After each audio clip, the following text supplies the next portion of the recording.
तैसो ही मैं डीठा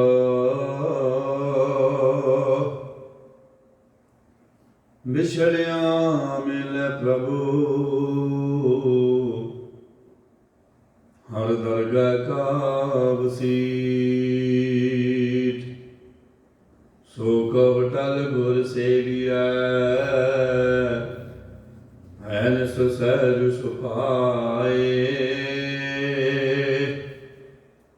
दर्शन परसय गुरु कै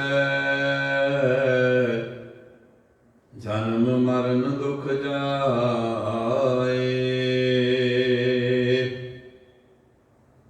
धन वाहिगुरु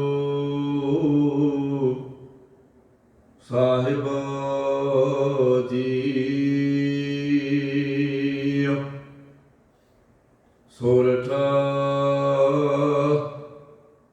महला नौवां जो नर दुख में दुख नहीं मानै सुख स्नेह अर भै नहीं जाकै कंचन माटी मानै जो नर दुख में दुख नहीं मानै सुख स्नेह अर भै नहीं जाकै कंचन माटी मानै रहाओ नह निंदया न उस्तत जाकै लोभ मोह अभिमाना हरख सोग ते रह न्यारो नाहि मान अपमाना आसा मनसा सगल त्याग जग ते रह निरासा काम क्रोध जय परसै नाहै तेह घट ब्रह्म निवासा गुर कृपा जय नर को कीनी तह एह जुगत पछानी नानक लीन भयो गोबिंद स्यों ज्यों पानी संग पानी गुर कृपा जे नर को कीनी तह एह जुगत पछानी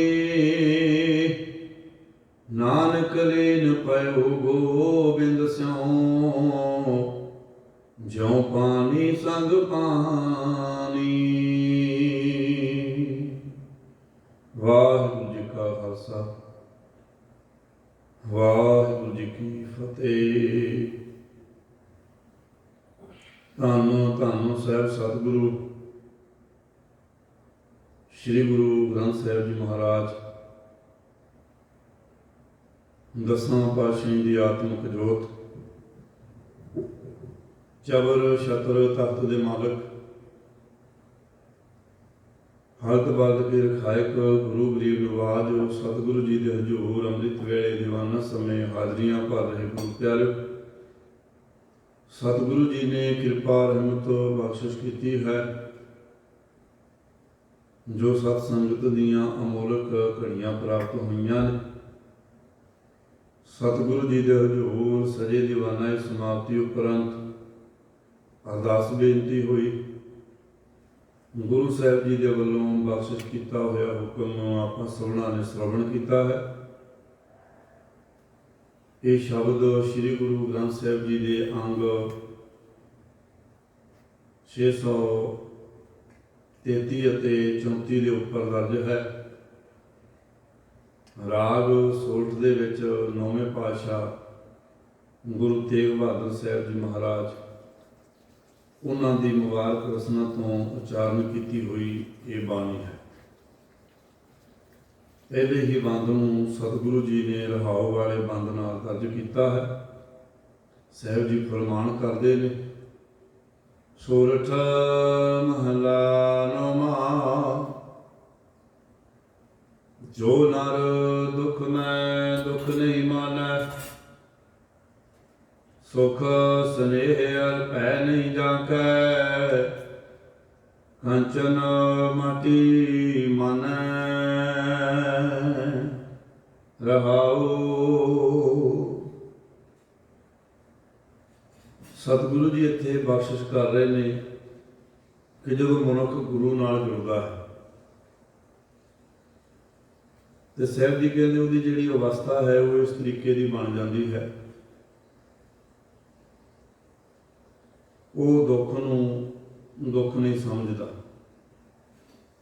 ਭਾਵ ਦੁੱਖ ਦੇ ਵਿੱਚ ਦੁੱਖ ਮਹਿਸੂਸ ਨਹੀਂ ਕਰਦਾ।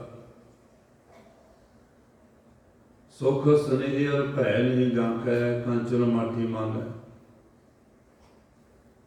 ਅਤੇ ਸੁਖ ਵੇਲੇ ਵੀ ਉਹ ਪਰਮਾਤਮਾ ਨੂੰ ਭੁਲਾਉਂਦਾ ਨਹੀਂ, ਭਾਵ ਕਿ ਉਹ ਇੱਕ ਅਵਸਥਾ ਵਿੱਚ ਜ਼ਿੰਦਗੀ ਜਿਉਂਦਾ ਹੈ ਜਿਹੜੀ ਦੁੱਖ ਸੁੱਖ ਤੋਂ ਉੱਪਰ ਦੀ ਅਵਸਥਾ ਹੈ।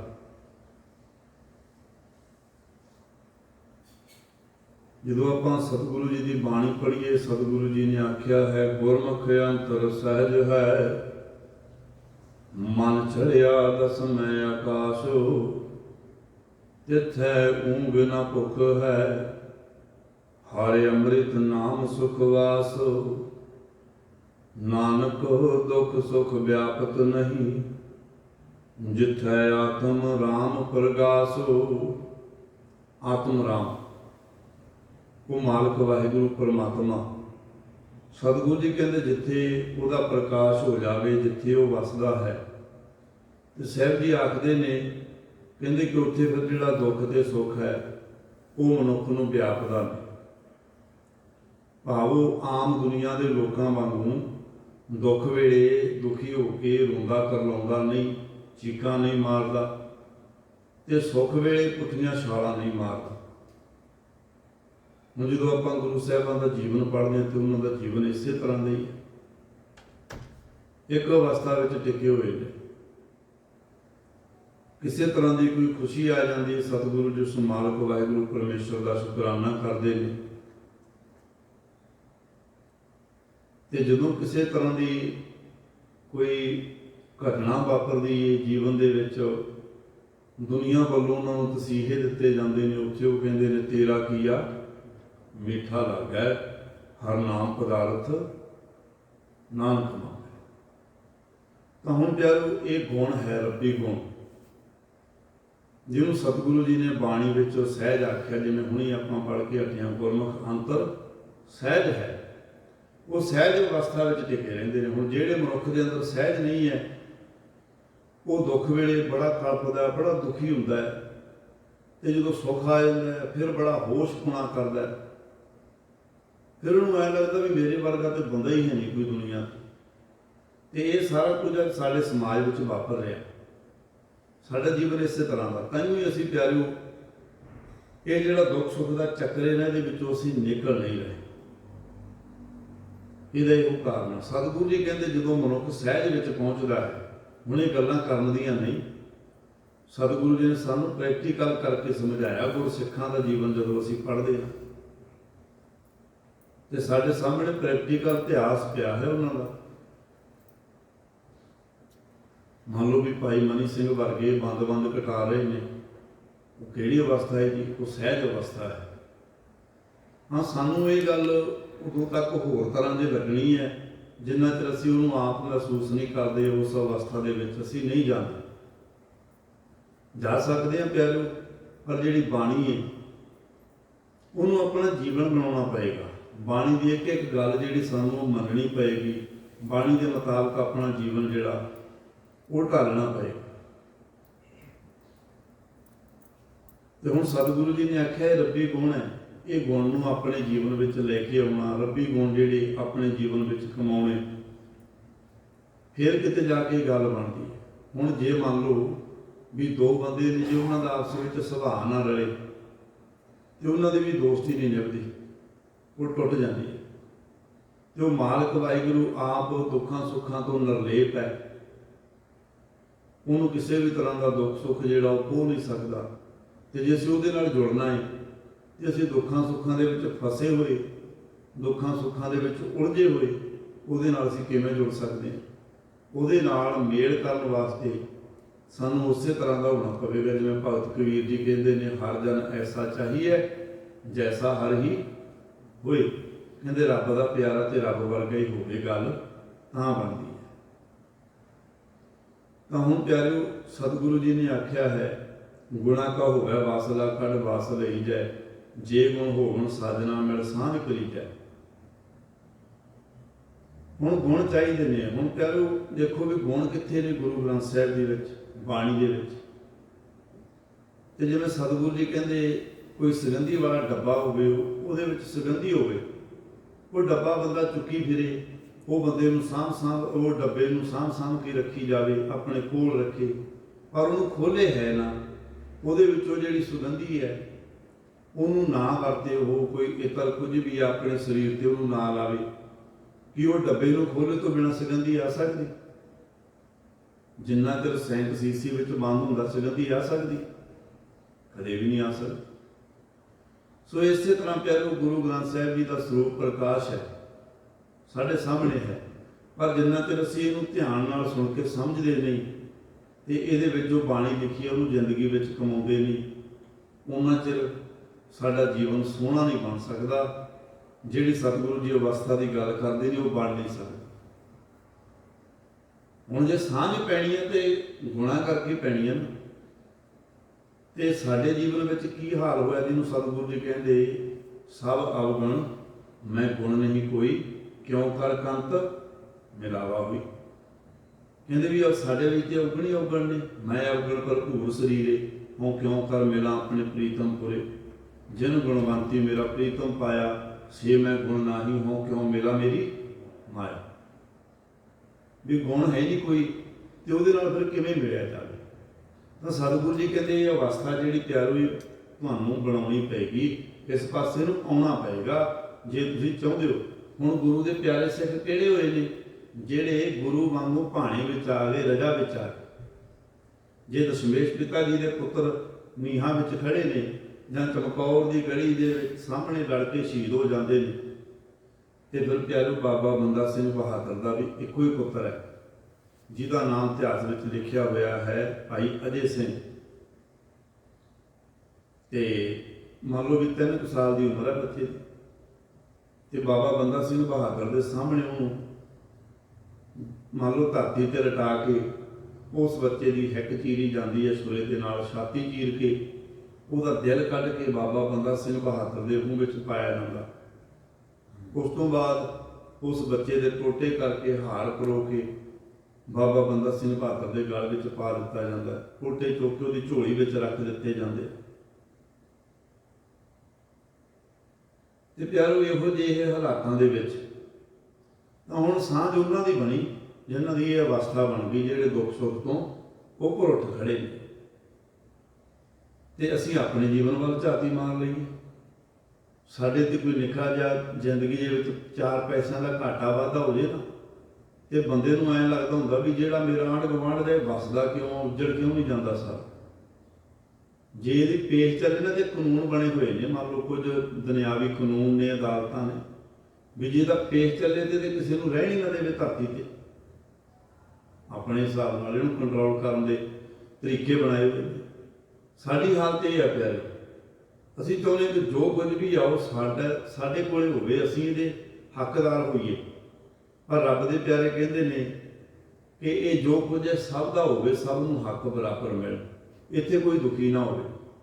ਬੰਦਾ ਕਹਿੰਦਾ ਵੀ ਸਾਰੇ ਦੁਖੀ ਹੋਣ ਤੇ ਮੈਂ ਹੀ ਸੁਖੀ ਹੋਵਾਂ, ਨਜ਼ਾਰਾ ਹੀ ਫੇਰ ਆਉਂਦਾ। ਇਹ ਸਾਡੀ ਸੋਚ ਹੈ। ਤਾਂ ਹੁਣ ਪਿਆਰਿਓ ਸਤਿਗੁਰੂ ਜੀ ਨੇ ਸਮਝਾਇਆ। ਸਤਿਗੁਰੂ ਜੀ ਕਹਿੰਦੇ ਜੋ ਨਾਲ ਦੁੱਖ ਮੈਂ ਦੁੱਖ ਨਹੀਂ ਮਾਨੈ, ਸੁਖ ਸਨੇਹ ਔਰ ਭੈ ਨਹੀਂ ਢਾਂਕੈ, ਕੰਚਨ ਮਾਟੀ ਮਾਨ। ਹੁਣ ਜਿਹੜੀ ਇਸ ਤਰ੍ਹਾਂ ਦੀ ਅਵਸਥਾ ਬਣ ਜਾਂਦੀ ਹੈ ਵੀ ਸੋਨੇ ਤੇ ਮਿੱਟੀ ਵਿੱਚ ਉਹ ਕੋਈ ਫਰਕ ਨਹੀਂ ਸਮਝਦਾ, ਜਿਹੋ ਜਿਹੀ ਮਿੱਟੀ ਆ ਉਹੋ ਜਿਹਾ ਸੋਨਾ। ਤੇ ਹੁਣ ਇਹ ਗੱਲ ਹੈ, ਬੜੀ ਵੱਡੀ ਗੱਲਾਂ ਕਰ ਲੈਣੀਆਂ ਸੌਖੀਆਂ ਨੇ। ਜਦੋਂ ਇਸ ਤਰ੍ਹਾਂ ਦੀ ਅਵਸਥਾ ਬਣਦੀ ਹੈ ਤੇ ਸਤਿਗੁਰੂ ਜੀ ਨੇ ਆਖਿਆ, ਸਾਹਿਬ ਜੀ ਕਹਿੰਦੇ ਅਸਲ ਵਿੱਚ ਨਾ ਅਸੀਂ ਦਿਲੋਂ ਨਹੀਂ ਜੁੜਦੇ ਪਰਮਾਤਮਾ ਦੇ ਨਾਲ। ਜਿਵੇਂ ਸਤਿਗੁਰੂ ਜੀ ਕਹਿੰਦੇ ਮਿਲਿਆ ਜੇ ਮਿਲਿਆ ਜੇ ਹੋਏ, अंतरात्मा जे मिले मिलिया कहिए सोए। अंदरों जुड़ गए ਅਸੀਂ ਗੁਰੂ ਨਾਲ ਬਾਹਰੀ ਰਿਸ਼ਤਾ ਰੱਖਦੇ ਹਾਂ ਵੀ ਗੁਰੂ ਦੇ ਸਰੂਪ ਨੂੰ ਨਮਸਕਾਰ ਕਰ ਲਈ, ਅੱਖਾਂ ਨਾਲ ਗੁਰੂ ਸਾਹਿਬ ਜੀ ਦਾ ਪ੍ਰਕਾਸ਼ ਸਰੂਪ ਅਸੀਂ ਦੇਖ ਲਿਆ, ਕੁਝ ਚਿਰ ਬੈਠੇ ਅਸੀਂ ਚਲੇ ਗਏ। ਅੰਤਰਾਤਮਾ ਨੂੰ ਜੁੜਾਂਗੇ ਜਦੋਂ ਅਸੀਂ ਬਾਣੀ ਨਾਲ ਜੁੜਾਂਗੇ। ਇਹ ਬਾਣੀ ਫਿਰ ਸਾਡੇ ਅੰਦਰ ਵਸ ਜਾਏਗੀ ਨਾ, ਜਿੱਥੇ ਮਰਜ਼ੀ ਜਾਓ। ਹੁਣ ਗੁਰੂ ਸਾਹਿਬ ਦਾ ਸਰੂਪ ਤੇ ਇੱਥੇ ਹੈ, ਤੁਸੀਂ ਚਲੇ ਜਾਓਗੇ, ਇਹ ਤਾਂ ਨਹੀਂ ਤੁਹਾਡੇ ਨਾਲ ਜਾਏਗਾ। ਪਰ ਹਾਂ, ਜਦੋਂ ਤੁਸੀਂ ਧਿਆਨ ਨਾਲ ਬਾਣੀ ਨੂੰ ਸੁਣਿਆ, ਬਾਣੀ ਸਮਝ ਲਈ, ਮੰਨ ਲਓ ਅੱਜ ਦਾ ਸ਼ਬਦ ਹੀ ਤੁਸੀਂ ਸੁਣ ਲਿਆ ਵੀ ਜੋ ਨਾਲ ਦੁੱਖ ਮੈਂ ਦੁੱਖ ਨਹੀਂ ਮਾਨੇ, ਤੁਸੀਂ ਚਲੇ ਜਾਓ, ਭਾਵੇਂ ਦੁਨੀਆ ਦੇ ਕਿਸੇ ਵੀ ਕੋਨੇ ਵਿੱਚ ਚਲੇ ਜਾਓ, ਇਹ ਤੁਹਾਡੇ ਅੰਦਰ ਵਸ ਗਿਆ। ਅੰਤਰਾਤਮਾ ਜੇ ਮਿਲਿਆ ਕਹੀਏ ਸੋਏ। ਦੁਨੀਆ ਦੇ ਕਿਸੇ ਵੀ ਕੋਨੇ ਵਿੱਚ ਚਲੇ ਜਾਓ ਤੇ ਪਿਆਰੋ, ਉਹ ਮਿਲਿਆ ਹੋਇਆ ਸਤਿਗੁਰੂ ਜੀ ਕਹਿੰਦੇ ਕਦੇ ਵਿਛੜਦਾ ਨਹੀਂ। ਉਹਦੀ ਅਵਸਥਾ ਫਿਰ ਕਿਹੜੀ ਬਣ ਜਾਂਦੀ ਜਿਹਨੂੰ ਸਤਿਗੁਰੂ ਜੀ ਨੇ ਕਿਹਾ ਦੁੱਖ ਵਿੱਚ ਦੁੱਖ ਕਿਉਂ ਨਹੀਂ ਮੰਨਦਾ। ਉਹ ਸੁਖਮਨੀ ਸਾਹਿਬ ਦੀ ਬਾਣੀ ਪੜ੍ਹਦੇ ਹਾਂ ਆਪਾਂ, ਪ੍ਰਭ ਕੀ ਆਗਿਆ ਆਤਮ ਹਿਤਾਵੈ ਜੀਵਨ ਮੁਕਤ ਸੋ ਕਹਾਵੈ। ਸਤਿਗੁਰੂ ਜੀ ਕਹਿੰਦੇ ਪਰਮਾਤਮਾ ਦੇ ਭਾਣੇ ਵਿੱਚ ਆ ਜੀ, ਰਜਾ ਵਿੱਚ ਆ ਜੀ, ਰਜਾ ਵਿੱਚ ਆ ਜੀ। ਹੁਣ ਰੱਬ ਦੇ ਪਿਆਰੇ ਨੇ ਸਾਡੇ ਸਾਹਮਣੇ ਇਹੀ ਗੱਲਾਂ ਰੱਖੀਆਂ ਨੇ ਵੀ ਰੱਬ ਨੂੰ ਕਿਸੇ ਵੀ ਦੁਨਿਆਵੀ ਚੀਜ਼ ਦਾ ਲੋਭ ਲਾਲਚ ਨਹੀਂ ਹੈ। ਤੇ ਪਿਆਰੋ, ਸਾਡਾ ਜੀਵਨ ਲੋਭ ਲਾਲਚ ਤੋਂ ਬਿਨਾਂ ਹੈ ਹੀ ਨਹੀਂ। ਸਾਡਾ ਜੀਵਨ ਲੋਭ ਲਾਲਚ ਵਿੱਚ, ਚਲੋ ਜਿਹਨੂੰ ਕੁਝ ਗੁਰਮਤਿ ਦੀ ਸੋਝੀ ਆ ਗਈ ਉਹ ਤੇ ਕੁਝ ਨਾ ਕੁਝ ਬਚਣ ਦਾ ਯਤਨ ਕਰਦਾ, ਤੇ ਨਹੀਂ ਤਾਂ ਸਾਡੇ ਜੀਵਨ ਦੇ ਵਿੱਚ ਇਹ ਚੀਜ਼ਾਂ ਬੜੀ ਭਰਮਾਰ ਹੈ ਇਹਨਾਂ ਦੀ, ਲੋਭ ਤੇ ਲਾਲਚ। ਤੇ ਹੁਣ ਰੱਬ ਨੂੰ ਇਹਨਾਂ ਚੀਜ਼ਾਂ ਦਾ ਕੋਈ ਭਾਅ ਨਹੀਂ। ਕਦੇ ਰੱਬ ਨੇ ਆ ਕੇ ਆਖਿਆ, ਸਾਨੂੰ ਲੱਗਦਾ ਵੀ ਸ਼ਾਇਦ ਪੈਸੇ ਨਾਲ ਖੁਸ਼ ਹੋ ਜਾਂਦਾ ਹੋਊਗਾ। ਕਦੇ ਰੱਬ ਕਿਤੇ ਖੜਾ ਹੋਵੇ ਆ ਕੇ ਵੀ ਕਿਸੇ ਜਗ੍ਹਾ ਤੋਂ ਹੀਰੇ ਨਿਕਲਦੇ ਨੇ ਵੀ ਇੱਥੇ ਰੱਬ ਖੜਾ ਵੀ ਇਹ ਤਾਂ ਮੈਨੂੰ ਚੜਾਓ ਜੀ, ਕਿਤੇ ਸੋਨਾ ਨਿਕਲਦਾ ਹੋਵੇ ਰੱਬ ਨੇ ਆਖਿਆ ਹੋਵੇ।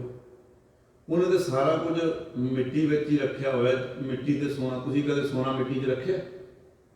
ਬੰਦਾ ਸਾਂਭ ਰੱਖਦਾ, ਫਿਰ ਉਹਨੂੰ ਕਿਸੇ ਡੱਬੇ 'ਚ ਪਾਉਂਦਾ, ਫਿਰ ਉਸ ਤੋਂ ਬਾਅਦ ਕਿਸੇ ਪੇਟੀ 'ਚ ਸਾਂਭਦਾ ਜਾਂ ਕਿਸੇ ਲੋਕਰ 'ਚ ਰੱਖਦਾ, ਕਿੰਨਾ ਕੁਝ ਕਰਦਾ।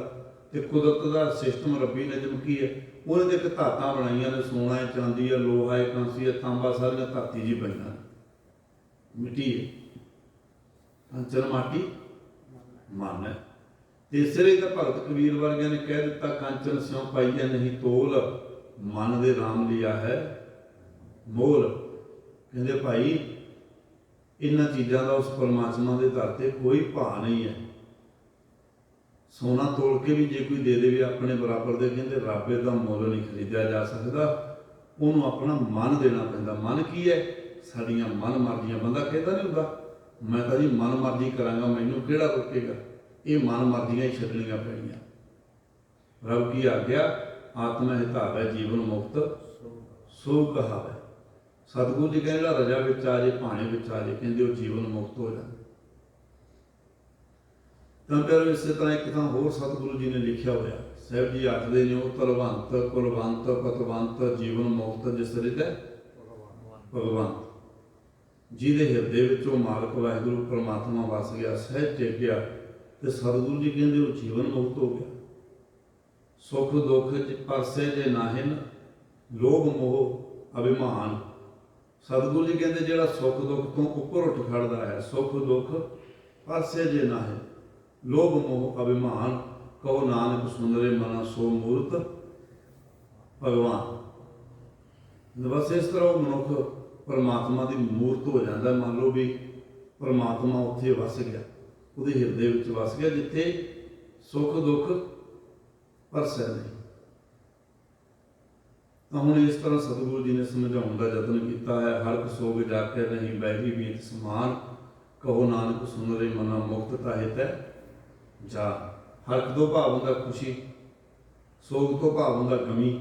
ਤੇ ਸਤਿਗੁਰੂ ਜੀ ਕਹਿੰਦੇ ਜਿੱਥੇ ਇਹ ਨਹੀਂ, ਹਰਕ ਸੋਗ ਜਾਂ ਕੇ ਨਹੀਂ, ਜਿਸ ਮਨੁੱਖ ਦੇ ਕੋਲ, ਜਿਸ ਮਨੁੱਖ ਦੇ ਮਨ ਵਿੱਚ ਇਹ ਦੁੱਖ ਸੁੱਖ ਨਹੀਂ, ਸਤਿਗੁਰੂ ਜੀ ਕਹਿੰਦੇ ਉਹ ਜਿਉਂਦੇ ਜੀ ਮੁਕਤ ਹੋ ਜਾਂਦਾ। ਇਹ ਅਵਸਥਾ ਫਿਰ ਬਣ ਜਾਂਦੀ ਹੈ। ਪਰ ਸਤਿਗੁਰੂ ਜੀ ਕਹਿੰਦੇ ਪਿਆਰੇ, ਤੈਨੂੰ ਦੁੱਖ ਸੁੱਖ ਤੋਂ ਉੱਪਰ ਉੱਠਣਾ ਪਏਗਾ। ਜਿਹੜੇ ਤੂੰ ਦੁਨਿਆਵੀ ਦੁੱਖ ਸੁੱਖ ਦੇ ਮਾਰੇ ਤੁਰਿਆ ਫਿਰਦਾ, ਬੱਧਾ ਹੋਇਆ ਇਹਨਾਂ ਵਿੱਚ। ਤੇ ਜਿਹਨੂੰ ਸਤਿਗੁਰੂ ਜੀ ਨੇ ਆਖਿਆ ਨਾ, ਦੁੱਖ ਸੁੱਖੇ ਬਾਧੇ ਜੇ ਨਾਹਿਨ ਤੈ ਤੁਮ ਜਾਨੋ ਗਿਆਨੀ, ਕਹੋ ਨਾਨਕੇ ਬਿਦ ਕੋ ਮੁਕਤ ਤਾਹੇ ਮੁਕਤ ਪੁਰਾਣੇ ਸਤਿਗੁਰੂ ਜੀ ਨੇ ਇਸ ਤਰ੍ਹਾਂ ਲਿਖਿਆ। ਸਤਿਗੁਰੂ ਜੀ ਕਹਿੰਦੇ ਕਿ ਜਿਹੜਾ ਸੁੱਖ ਦੁੱਖ ਤੋਂ ਉੱਪਰ ਉੱਠਿਆ ਹੋਇਆ ਹੈ, ਦੁੱਖ ਸੋਖੇ ਵਾਧੇ ਜੇ ਨਾਹੀਂ ਤੈ ਤੁਮ ਜਾਣੋ ਗਿਆਨੀ। ਕਹਿੰਦੇ ਅਸਲ ਵਿੱਚ ਗਿਆਨੀ ਉਹੀ ਹੈ ਜਿਹੜਾ ਸੁੱਖ ਦੁੱਖ ਦੀ ਅਵਸਥਾ ਵਿੱਚੋਂ ਉੱਪਰ ਉੱਠ ਖੜਿਆ। ਕਿਹੜਾ ਸੁੱਖ ਦੁੱਖ? ਜਿਹਦੇ ਵਿੱਚ ਦੁਨੀਆ ਜਿਉਂ ਰਹੀ ਹੈ। ਦੁਨੀਆ ਨੂੰ ਜਿਹੜੀਆਂ ਚੀਜ਼ਾਂ ਚੰਗੀਆਂ ਲੱਗਦੀਆਂ ਤਾਂ ਸਤਿਗੁਰੂ ਜੀ ਨੇ ਆਖਿਆ ਹੈ, ਸਭ ਕੋ ਮੰਗੈ ਸੁਖ ਕੋ ਦੁੱਖ ਨਾ ਮੰਗੈ ਕੋਈ, ਸੁਖੈ ਕੋ ਦੁੱਖ ਅਗਲਾ ਮਨ ਮੁਖ ਬੂਝ ਨਾ ਹੋਏ। ਜਿਹੜੇ ਸੁੱਖ ਅਸੀਂ ਮੰਗਦੇ ਹਾਂ ਜਾ ਕੇ ਮੰਦਰਾਂ ਤੇ ਧਰਮ ਸਥਾਨਾਂ ਤੇ ਕਿਤੇ ਵੀ ਜਾ ਕੇ ਮੰਗਦੇ ਹਾਂ, ਸਤਿਗੁਰੂ ਜੀ ਕਹਿੰਦੇ ਤੇਰਾ ਮੰਗਿਆ ਹੋਇਆ ਸੁੱਖ ਜਿਹੜਾ ਥੋੜੇ ਸਮੇਂ ਬਾਅਦ ਦੁੱਖ ਵਿੱਚ ਬਦਲ ਜਾਏਗਾ। ਸੁਖੇ ਕੋ ਦੁੱਖ ਅਗਲਾ, ਸੁੱਖ ਤੋਂ ਬਾਅਦ ਦੁੱਖ ਆ ਜਾਣਾ। ਤੇ ਸਤਿਗੁਰੂ ਜੀ ਕਹਿੰਦੇ ਮਨਮੁਖ ਬੂਝ ਨਾ ਹੋਏ। ਜਿਹੜਾ ਮਨਮੁਖ ਬੰਦਾ, ਜਿਹੜਾ ਆਪਣੇ ਮਨ ਮਗਰ ਤੁਰਦਾ, ਸਤਿਗੁਰੂ ਜੀ ਕਹਿੰਦੇ ਉਹਨੂੰ ਫਿਰ ਥੋੜਾ ਕਿਤੇ ਸੋਝੀ ਆਉਂਦੀ ਇਸ ਗੱਲ ਦੀ, ਉਹ ਕਲਪਦਾ ਰਹਿੰਦਾ, ਦੁਖੀ ਹੋਇਆ ਰਹਿੰਦਾ। ਜਿਹੜੇ ਸੁੱਖ ਦੇ ਵਿੱਚੋਂ ਉਹਨੂੰ ਦੁੱਖ ਮਿਲਿਆ ਉਹੀ ਸੁੱਖ ਫੇਰ ਮੰਗੀ ਜਾਂਦਾ। ਉਹੀ ਸੁੱਖ, ਜਿਵੇਂ ਸਤਿਗੁਰੂ ਜੀ ਕਹਿੰਦੇ ਦੁਨੀਆ ਦੇ ਲੋਕ ਸੁੱਖ ਮੰਗ ਰਹੇ, ਸੁੱਖ ਮੰਗਦੇ, ਪਰ ਸਤਿਗੁਰੂ ਜੀ ਕਹਿੰਦੇ ਕਿ ਦੁੱਖ ਕੋਈ ਵੀ ਨਹੀਂ ਮੰਗਦਾ ਤੇ ਦੁੱਖ ਆ ਜਾਂਦਾ, ਦੁੱਖ ਆ ਜਾਂਦਾ। ਤਾਂ ਹੁਣ ਫਿਰ ਇਸ ਤਰ੍ਹਾਂ ਸਤਿਗੁਰੂ ਜੀ ਨੇ ਬੇਅੰਤ ਉਦਾਹਰਨਾਂ ਗੁਰਬਾਣੀ ਦੇ ਵਿੱਚ ਦੇ ਕੇ ਸਾਨੂੰ ਸਮਝਾਇਆ ਹੈ। ਸਤਿਗੁਰੂ ਜੀ ਕਹਿੰਦੇ ਸੁਖ ਸਨੇਹ ਭੈ ਨਹੀਂ ਜਾਂਕੈ ਕੰਚਨ ਮਾਟੀ ਮਾਨੈ ਰਹਾਉ।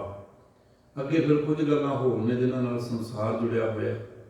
ਸਾਹਿਬ ਜੀ ਕਹਿੰਦੇ ਨਹ ਨਿੰਦਿਆ ਨੈ ਉਸਤਤ ਜਾਂਕੈ ਲੋਭ ਮੋਹ ਅਭਿਮਾਨਾ, ਹਰਖ ਸੋਗ ਤੇ ਰਹਿ ਨਿਆਰੋ ਨਾਹੇ ਮਾਨ ਅਪਮਾਨਾ। ਨਹ ਨਿੰਦਿਆ, ਹੁਣ ਫਿਰ ਉਹ ਨਿੰਦਿਆ ਕੀ ਹੁੰਦੀ ਹੈ? ਵੀ ਆਪਣੇ ਕੋਲੋਂ ਗੱਲਾਂ ਵਧਾ ਘਟਾ ਕੇ ਕਰਨੀਆਂ, ਕਿਸੇ ਦੀ ਬਦਨਾਮੀ ਵਾਸਤੇ ਝੂਠ ਬੋਲਣਾ, ਇਹਨੂੰ ਨਿੰਦਿਆ ਕਹਿੰਦੇ ਹੁੰਦੇ। ਗੁਰੂ ਦੀ ਬਾਣੀ ਸੱਚ ਹੈ, ਗੁਰੂ ਦੀ ਬਾਣੀ ਦੀ ਵਿਚਾਰ ਕਰ ਲੈਣੀ, ਚੋਰ ਨੂੰ ਚੋਰ ਆਖ ਦੇਣਾ, ਠੱਗ ਨੂੰ ਠੱਗ ਕਹਿ ਦੇਣਾ, ਝੂਠੇ ਨੂੰ ਝੂਠਾ ਕਹਿ ਦੇਣਾ, ਇਹ ਨਿੰਦਿਆ ਨਹੀਂ ਹੁੰਦੀ। ਅੱਜ ਸਾਡੇ ਲੋਕ ਇਸੇ ਤਰ੍ਹਾਂ ਦਾ ਜੀਵਨ ਜਿਉਂ ਰਹੇ ਨੇ। ਸਾਡੇ ਲੋਕ ਇਹ ਸਮਝਦੇ ਵੀ ਕਿਸੇ ਨੂੰ ਕੁਛ ਨਾ ਕਹੋ ਜੀ, ਇਹ ਨਿੰਦਿਆ। ਨਿੰਦਿਆ ਹੁੰਦੀ ਹੈ ਕੋਲੋਂ ਗੱਲ ਬਣਾ ਕੇ ਕਿਸੇ ਦੀ ਬਦਨਾਮੀ ਕਰਨੀ, ਤੇ ਕੋਲੋਂ ਗੱਲ ਤਾਂ ਹੀ ਬਣੂ ਜੇ ਬੰਦਾ ਝੂਠ ਮਾਰੂਗਾ। ਤੇ ਜੇ ਕਿਸੇ ਦੀ ਤੁਸੀਂ ਫੋਕੀ ਵਡਿਆਈ ਕਰਨੀ ਹੈ, ਸੋਭਾ ਕਰਨੀ ਹੈ, ਤੇ ਤਾਂ ਵੀ ਤੁਹਾਨੂੰ ਝੂਠ ਬੋਲਣਾ ਪਏਗਾ। ਹੁਣ ਕੋਈ ਵੀ ਬੰਦਾ ਹੈ, ਉਹ ਸਰਬ ਗੁਣ ਸੰਪੰਨਤਾ ਹੁੰਦਾ ਨੇ, ਉਹਦੇ ਵਿੱਚ ਘਾਟਾਂ ਹੁੰਦੀਆਂ ਨੇ, ਤੇ ਅਸੀਂ ਕਈ ਵਾਰ ਉਹਦੀ ਖੁਸ਼ਾਮਦ ਕਰਦੇ ਕਹਿ ਦਿੰਦੇ ਹਾਂ ਵੀ ਤੇਰੇ ਵਰਗਾ ਬੰਦਾ ਹੈ ਨਹੀਂ ਯਾਰ, ਤੇਰੇ ਵਰਗਾ ਚੰਗਾ ਬੰਦਾ ਹੀ ਹੈ ਨਹੀਂ ਦੁਨੀਆ ਤੇ ਕੋਈ। ਇਹ ਝੂਠ ਹੀ ਹੈ, ਹੋਰ ਕੀ ਹੁੰਦਾ ਹੈ। ਇਸੇ ਤਰ੍ਹਾਂ ਜਦੋਂ ਅਸੀਂ ਬਦਨਾਮੀ ਕਰਦੇ ਹਾਂ, ਕਿਸੇ ਦੀ ਝੂਠ ਬੋਲਦੇ ਹਾਂ ਵੀ ਇਹ ਤੇ ਜੀ ਬੰਦਾ ਬੜਾ ਮਾੜਾ ਜੀ, ਬੜਾ ਭੈੜਾ ਬੰਦਾ ਹੈ।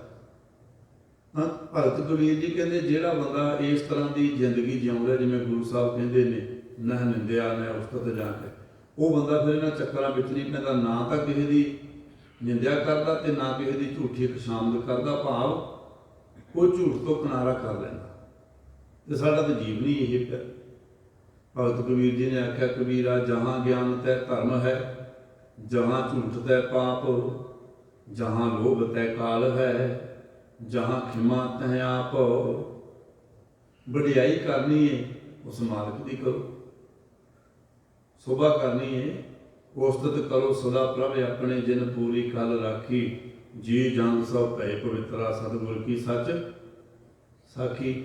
ਆਦ ਜੁਗਾਦ ਭਗਤਨ ਕਾ ਰਾਖਾ, ਉਸਤਤ ਕਰ ਕਰ ਜੀਵਾ। ਉਹਦੀ ਵਡਿਆਈ ਕਰੀਏ, ਉਹਦੀ ਸੋਭਾ ਕਰੀਏ। ਪਰ ਬੰਦਾ ਕੀ ਕਰਦਾ ਹੈ? ਬੰਦਾ ਦੁਨਿਆਵੀ ਲੋਕਾਂ ਦੀ ਨਿੰਦਿਆ ਚੁਗਲੀ ਵਿੱਚ ਉਲਝ ਕੇ ਆਪਣੇ ਜੀਵਨ ਨੂੰ ਬਰਬਾਦ ਕਰ ਰਿਹਾ।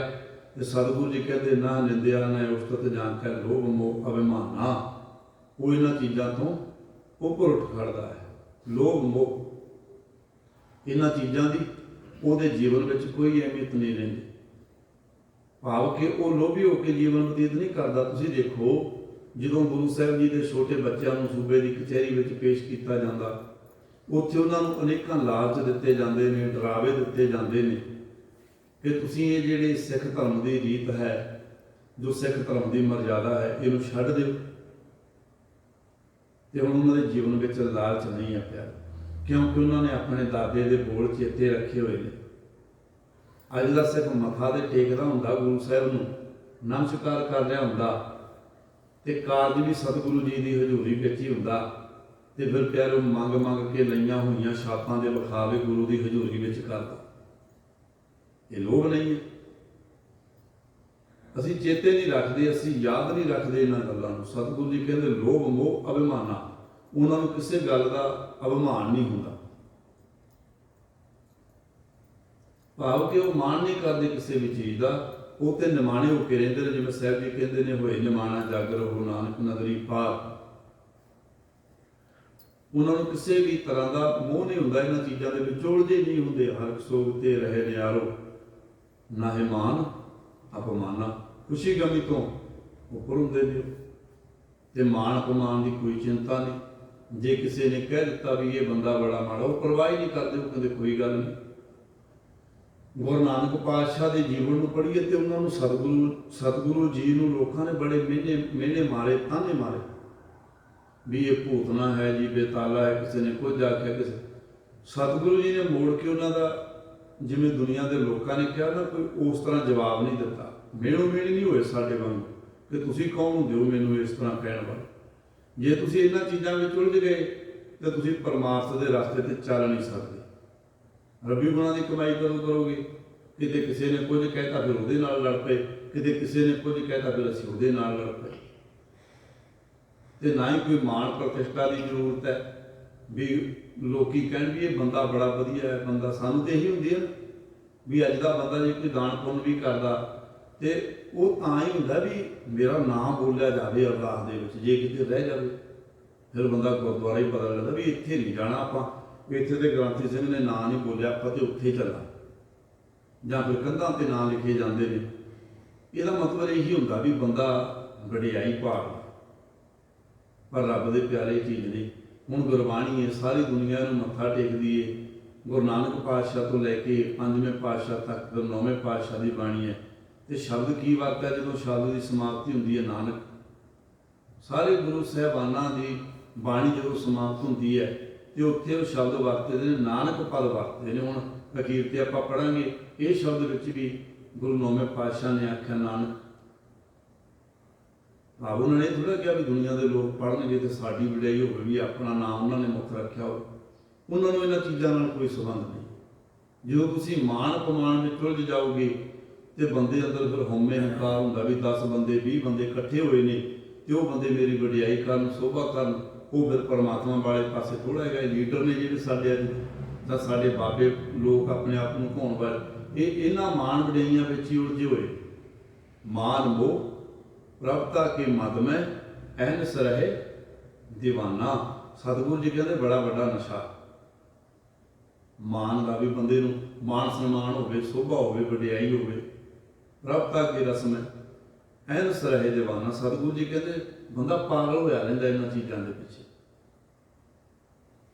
ਤਾਂ ਹੁਣ ਪਿਆਰੋ ਸਤਿਗੁਰੂ ਜੀ ਕਹਿੰਦੇ ਰੱਬ ਦੇ ਪਿਆਰਿਆਂ ਨੂੰ ਇਹਨਾਂ ਚੀਜ਼ਾਂ ਨਾਲ ਕੋਈ ਵਾਸਤਾ ਨਹੀਂ ਹੁੰਦਾ। ਹੁਣ ਗੁਰੂ ਨਾਨਕ ਪਾਤਸ਼ਾਹ ਪਿੰਡ ਵਸਾਉਂਦੇ ਨੇ। ਅੱਜ ਵੀ ਤੁਸੀਂ ਦੇਖਿਆ ਹੋਊਗਾ ਵੀ ਕਿੰਨੇ ਪਿੰਡ ਵਸੇ ਹੋਏ ਨੇ ਤੇ ਲੋਕਾਂ ਨੇ ਆਪਣੇ ਨਾਮ ਤੇ ਵਸਾਏ ਨੇ ਪਿੰਡ। ਅਨੇਕਾਂ ਪਿੰਡ ਤੁਹਾਨੂੰ ਮਿਲ ਜਾਣੇ ਨੇ, ਪਰ ਜਦੋਂ ਗੁਰੂ ਨਾਨਕ ਪਾਤਸ਼ਾਹ ਜੀ ਪਿੰਡ ਵਸਾਉਂਦੇ ਨੇ, ਉਹ ਕੀ ਕਹਿੰਦੇ ਨੇ? ਕਰਤਾਰਪੁਰ ਸਾਹਿਬ। ਉਹਨਾਂ ਨੇ ਨਾਮ ਰੱਖਿਆ ਕਰਤਾਰਪੁਰ। 5ਵੇਂ ਪਾਤਸ਼ਾਹ ਨੇ ਨਗਰ ਵਸਾਇਆ ਜਲੰਧਰ ਕੋਲੇ ਕਰਤਾਰਪੁਰ। ਕੀਰਤਪੁਰ 6ਵੇਂ ਪਾਤਸ਼ਾਹ ਗੁਰੂ ਹਰਗੋਬਿੰਦ ਪਾਤਸ਼ਾਹ ਨੇ ਵਸਾਇਆ। ਤਾਂ ਹੁਣ ਕਰੋ ਇਸ ਤਰੀਕੇ ਜਿਹੜੇ ਰੱਬ ਦੇ ਪਿਆਰੇ ਹੁੰਦੇ ਨੇ ਨਾ, ਉਹਨਾਂ ਦੇ ਅੰਦਰ ਕੋਈ ਲਾਲਚ, ਕੋਈ ਖਿੱਚ ਨਹੀਂ ਹੁੰਦੀ ਵੀ ਸਾਨੂੰ ਲੋਕ ਵਡਿਆਈ ਦੇਣ, ਸਾਡਾ ਲੋਕ ਮਾਣ ਸਨਮਾਨ ਕਰਨ। ਉਹਨਾਂ ਦੇ ਅੰਦਰ ਤੇ ਭਾਵਨਾ ਹੁੰਦੀ ਹੈ ਵੀ ਇਹ ਲੋਕ ਜਿਹੜੇ ਇੱਕ ਪਰਮਾਤਮਾ ਦੀ ਅੰਸ਼ ਨੇ, ਇੱਕੋ ਪਰਮਾਤਮਾ ਦੇ ਧੀਆਂ ਪੁੱਤ ਨੇ ਤੇ ਰੱਬ ਨਾਲ ਜੁੜ ਜਾਣ। ਉਹਨਾਂ ਦਾ ਹੋਰ ਕਿਸੇ ਚੀਜ਼ ਨਾਲ ਕੋਈ ਮਸਲਾ ਨਹੀਂ ਹੁੰਦਾ। ਨਾ ਨਿੰਦਿਆ ਨਾ ਉਸਤਤ ਜਾਂ ਕੈ ਲੋਭ ਮੋਹ ਅਭਿਮਾਨਾ। ਹਰਖ ਸੋਗ ਤੇ ਰਹਿ ਨਿਆਰੋ, ਨਾਹੇ ਮਾਣ ਅਪਮਾਨਾ। ਆਸਾ ਮਨਸਾ ਸਗਲ ਤਿਆਗੈ, ਜਗ ਤੇ ਰਹਿ ਨਿਰਾਸਾ। ਕਾਮ ਕ੍ਰੋਧ ਪਰਸੇ ਜੇ ਨਾਹਿਨ, ਤੈ ਘਟ ਬ੍ਰਹਮ ਨਿਵਾਸਾ। ਸਤਿਗੁਰੂ ਜੀ ਕਹਿੰਦੇ ਆਸਾ ਮਨਸਾ ਸਗਲ ਤਿਆਗੈ। ਉਹਨਾਂ ਦੀਆਂ ਆਸਾਵਾਂ ਹੁੰਦੀਆਂ ਨੇ ਜਿਹੜੀਆਂ ਉਹ ਦੁਨੀਆ ਵਾਲੀਆਂ ਨਹੀਂ ਹੁੰਦੀਆਂ। ਜਿਵੇਂ ਦੁਨੀਆ ਦੇ ਲੋਕ ਆਸਾ ਰੱਖ ਕੇ ਜ਼ਿੰਦਗੀ ਜਿਉਂਦੇ ਨੇ, ਜਿਵੇਂ ਦੁਨੀਆ ਦੇ ਲੋਕ ਮੰਨ ਲਓ ਵੀ ਦੁਨਿਆਵੀ ਪਦਾਰਥਾਂ ਨਾਲ ਜੁੜ ਕੇ ਜ਼ਿੰਦਗੀ ਜਿਉਂਦੇ ਨੇ, ਇਸ ਤਰ੍ਹਾਂ ਦੀਆਂ ਆਸਾਂ ਨਹੀਂ ਹੁੰਦੀਆਂ। ਮਨਸਾ ਭਾਵ ਕਿ ਮਨ ਦੇ ਵਿੱਚ ਜਿਹੜੇ ਵਿਚਾਰ ਹੁੰਦੇ ਨੇ, ਇਹਨਾਂ ਦੇ ਕਰਕੇ ਹੀ ਬੰਦਾ ਜਿਹੜਾ ਬੰਧਨਾਂ ਵਿੱਚ ਪੈਂਦਾ। ਜਿਵੇਂ ਸਤਿਗੁਰੂ ਜੀ ਕਹਿੰਦੇ, ਆਸਾ ਮਨਸਾ ਬੰਧਨੀ ਪਾਈ, ਕਰਮ ਧਰਮ ਬੰਧਕਾਰੀ। ਇਹਨਾਂ ਦੇ ਕਰਕੇ ਹੀ ਬੰਧਨ ਪੈਂਦੇ ਨੇ। ਜਿਹੜੇ ਸਾਡੇ ਮਨ ਦੇ ਵਿਚਾਰ ਨੇ, ਸਾਡੇ ਮਨ, ਆਪਾਂ ਕਹਿੰਦੇ ਨਾ ਬੰਦੇ ਨੂੰ ਤੇਰੀ ਮਨਸਾ ਕਿਹੋ ਜਿਹੀ ਹੈ, ਇਹ ਬੰਦੇ ਦੀ ਮਨਸਾ, ਇਹ ਤਾਂ ਮਨਸਾ ਮਾੜੀ ਹੈ ਜੀ, ਇਹ ਬੰਦੇ ਦੀ ਮਨਸਾ ਹੀ ਚੰਗੀ ਨਹੀਂ। ਭਾਵ ਕਿ ਉਹਦੇ ਮਨ ਵਿੱਚ ਚੰਗੇ ਵਿਚਾਰ ਨਹੀਂ ਹਨ, ਚੰਗੀ ਸੋਚ ਨਹੀਂ ਹੈ। ਤੇ ਸਤਿਗੁਰੂ ਜੀ ਕਹਿੰਦੇ ਉਹ ਇਹੋ ਜਿਹੀਆਂ ਚੀਜ਼ਾਂ ਜਿਹੜੇ ਜਿਵੇਂ ਦੁਨਿਆਵੀ ਲੋਕ ਜੀਵਨ ਜਿਉਂਦੇ ਨੇ, ਉਹਨੂੰ ਛੱਡ ਦਿੰਦੇ ਨੇ। ਆਸਾ ਮਨਸਾ ਦੋ ਤਿਆਗਿ ਜਗਤੇ ਰਹਿ, ਨਿਰਾਸਾ ਕਾਮ ਕ੍ਰੋਧ ਫਾਸੇ ਜੇ ਨਾਇਨ ਤੇ ਘਟ ਬ੍ਰਹਮ ਨਿਵਾਸਾ। ਸਤਿਗੁਰੂ ਜੀ ਕਹਿੰਦੇ ਜਿੱਥੇ ਪੰਜਾਂ ਵਿਕਾਰਾਂ ਦਾ ਪ੍ਰਭਾਵ ਨਹੀਂ ਰਹਿੰਦਾ, ਕਾਮ ਕ੍ਰੋਧ ਫਾਸੇ ਜੇ ਨਾਇਨ, ਭਾਵ ਉਸ ਮਨੁੱਖ ਦੇ ਪ੍ਰਭਾਵ ਨਹੀਂ ਪਾ ਸਕਦੇ। ਤੇ ਸਾਹਿਬ ਜੀ ਕਹਿੰਦੇ ਤਹਿ ਘਟ ਬ੍ਰਹਮ ਨਿਵਾਸਾ, ਕਹਿੰਦੇ ਉੱਥੇ ਪਰਮਾਤਮਾ ਦਾ ਵਾਸਾ ਹੋ ਜਾਂਦਾ, ਉਹ ਸਰੀਰ ਦੇ ਵਿੱਚ ਪਰਮਾਤਮਾ ਵਸ ਜਾਂਦਾ। ਤਹਿ ਘਟ ਬ੍ਰਹਮ ਨਿਵਾਸਾ। ਹੁਣ ਇਹ ਅਵਸਥਾ ਬਣਦੀ ਕਿਵੇਂ ਹੈ? ਸਤਿਗੁਰੂ ਜੀ ਕਹਿੰਦੇ ਗੁਰ ਕਿਰਪਾ ਜੇ ਨਰ ਕੋ ਕੀਨੀ, ਤਹਿ ਇਹ ਜੁਗਤ ਪਛਾਨੀ। ਕਹਿੰਦੇ ਵੀ ਗੁਰੂ ਨੇ ਕਿਰਪਾ ਕੀਤੀ। ਹੁਣ ਗੁਰੂ ਦੀ ਕਿਰਪਾ ਕਿਵੇਂ ਹੋਣੀ ਹੈ? ਜਦੋਂ ਆਪਾਂ ਮੰਗਲਾ ਚਰਨ ਪੜ੍ਹਦੇ ਹਾਂ, ਜਿੱਥੋਂ ਬਾਣੀ ਆਰੰਭ ਹੁੰਦੀ ਹੈ, ਉੱਥੇ ਲਿਖਿਆ ਗੁਰ ਪ੍ਰਸਾਦ, ਗੁਰੂ ਦੀ ਕਿਰਪਾ ਦੁਆਰਾ।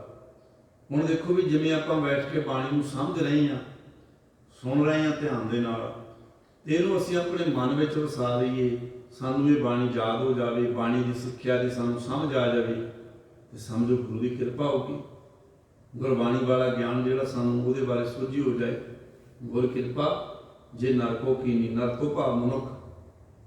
ਗੁਰ ਕਿਰਪਾ ਜੇ ਨਰ ਕੋ ਕੀਨੀ ਕੀਤੀ, ਤੈ ਇਹ ਜੁਗਤ ਪਛਾਨੀ। ਸਤਿਗੁਰੂ ਜੀ ਕਹਿੰਦੇ ਉਸ ਮਨੁੱਖ ਦੀ ਹੀ ਅਵਸਥਾ ਇਸ ਤਰ੍ਹਾਂ ਦੀ ਹੁੰਦੀ ਹੈ, ਦੁੱਖ ਸੁੱਖ ਤੋਂ ਉਹੀ ਉੱਪਰ ਉੱਠਦਾ ਹੈ।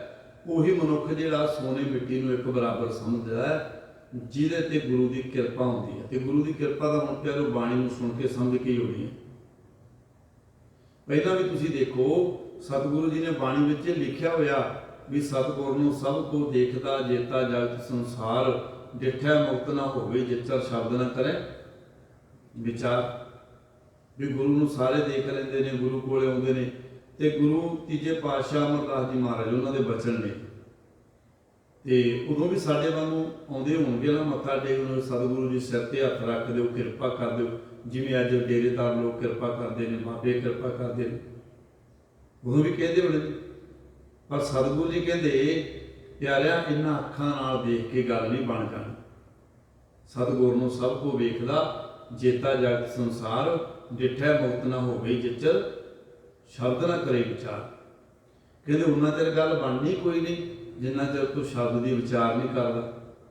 ਤੇ ਹੁਣ ਇਹ ਗੱਲ ਚੰਗੀ ਤਰ੍ਹਾਂ ਸਮਝ ਲਓ ਵੀ ਜੇ ਗੁਰੂ ਦੀ ਕਿਰਪਾ ਹੋਏਗੀ ਤੇ ਸ਼ਬਦ ਦੀ ਵਿਚਾਰ ਨਾਲ ਹੋਏਗੀ, ਭਾਵੇਂ ਸੁਣ ਕੇ ਸਮਝ ਲਈਏ ਤੇ ਭਾਵੇਂ ਅਸੀਂ ਆਪੇ ਪੜ੍ਹ ਕੇ ਸਮਝ ਲਈਏ, ਸ਼ਬਦ ਵਿਚਾਰ ਨਾਲ ਸਾਨੂੰ ਜੁੜਨਾ ਪਏ। ਗੁਰ ਕਿਰਪਾ ਜੇ ਨਰ ਕੋ ਕੀਨੀ, ਤਹਿ ਇਹ ਜੁਗਤ ਪਛਾਨੀ। ਨਾਨਕ ਲੀਨ ਭਇਓ ਗੋਬਿੰਦ ਸਿਉ, ਜਿਉ ਪਾਣੀ ਸੰਗ ਪਾਣੀ। ਫਿਰ ਮਨੁੱਖ ਉਹ ਸਰਬ ਵਿਆਪਕ ਪਰਮਾਤਮਾ ਨਾਲ ਇੱਕਮਿਕ ਹੋ ਜਾਂਦਾ, ਤੇ ਫਿਰ ਕੋਈ ਫਰਕ ਨਹੀਂ ਰਹਿੰਦਾ। ਜਿਵੇਂ ਭਗਤ ਕਬੀਰ ਜੀ ਕਹਿੰਦੇ ਨੇ, ਰਾਮ ਕਬੀਰਾ ਏਕ ਭਏ ਹੈ, ਕੋਈ ਨਾ ਸਕੈ ਪਛਾਨੀ। ਭਗਤ ਕਬੀਰ ਜੀ ਜ਼ਿੰਦਗੀ ਕਰਕੇ ਜਿਉਂਦੇ ਨੇ, ਸਾਨੂੰ ਤਾਂ ਵੀ ਅਸੀਂ ਤਾਂ ਮਰ ਕੇ ਕਿਤੇ ਰੱਬ ਕੋਲੇ ਜਾਵਾਂਗੇ, ਪਰਮਾਤਮਾ ਕੋਲੇ, ਫਿਰ ਅਸੀਂ ਉਹਦੇ ਵਿੱਚ ਭੇਦ ਹੋਵਾਂਗੇ। ਨਹੀਂ ਪਿਆਰੇ, ਸਤਿਗੁਰੂ ਜੀ ਕਹਿੰਦੇ ਜਦੋਂ ਗੁਰੂ ਕਿਰਪਾ ਕਰ ਦਿੰਦਾ, ਉਹ ਮਨੁੱਖ ਜਿਉਂਦੇ ਜੀ ਪਰਮਾਤਮਾ ਵਿੱਚ ਇਸ ਤਰ੍ਹਾਂ ਜੁੜ ਜਾਂਦੇ ਨੇ। ਹਰਿ ਕਾ ਸੇਵਕ ਸੋ ਹਰਿ ਜਿਹਾ, ਭੇਦ ਨਾ ਜਾਣੋ ਮਾਨਸ ਦੇਹਾ। ਜਿਉਂ ਜਲ ਤਰੰਗ ਉੱਠਿਆ ਉਹ ਭਾਂਤੀ ਫਿਰ ਸਰਲੈ ਸਰਲ ਸਮਾਏਗਾ। ਸਰਲ ਹੁੰਦਾ ਪਾਣੀ। ਸਤਿਗੁਰੂ ਜੀ ਕਹਿੰਦੇ ਸਮੁੰਦਰ ਦੀਆਂ ਤਰੰਗਾਂ ਸਮੁੰਦਰ ਵਿੱਚੋਂ ਉੱਠੀਆਂ ਲਹਿਰਾਂ ਸਮੁੰਦਰ ਵਿੱਚ ਹੀ ਸਮਾ ਜਾਂਦੀਆਂ। ਇਸੇ ਤਰ੍ਹਾਂ ਰੱਬ ਦਾ ਪਿਆਰਾ ਸਤਿਗੁਰੂ ਜੀ ਕਹਿੰਦੇ ਉਹ ਪਰਮਾਤਮਾ ਵਿੱਚ ਸਦਾ ਹੀ ਸਮਾਇਆ ਰਹਿੰਦਾ, ਸਦਾ ਹੀ ਜੁੜਿਆ ਰਹਿੰਦਾ। ਨਾਨਕ ਲੀਨ ਭਇਓ ਗੋਬਿੰਦ ਸਿਉ, ਜਿਉ ਪਾਣੀ ਸੰਗ ਪਾਣੀ। ਸਤਿਗੁਰੂ ਜੀ ਰਹਿਮਤ ਬਖਸ਼ਿਸ਼ ਕਰਨ। ਪੜ੍ਹਿਆ ਸੁਣਿਆ ਥਾਏ ਪੈ ਜਾਵੇ, ਭੁੱਲਾਂ ਦਾਸਦੀਆਂ ਜਾਣ ਇੱਥੇ ਛੱਡ ਦੇਣੀਆਂ।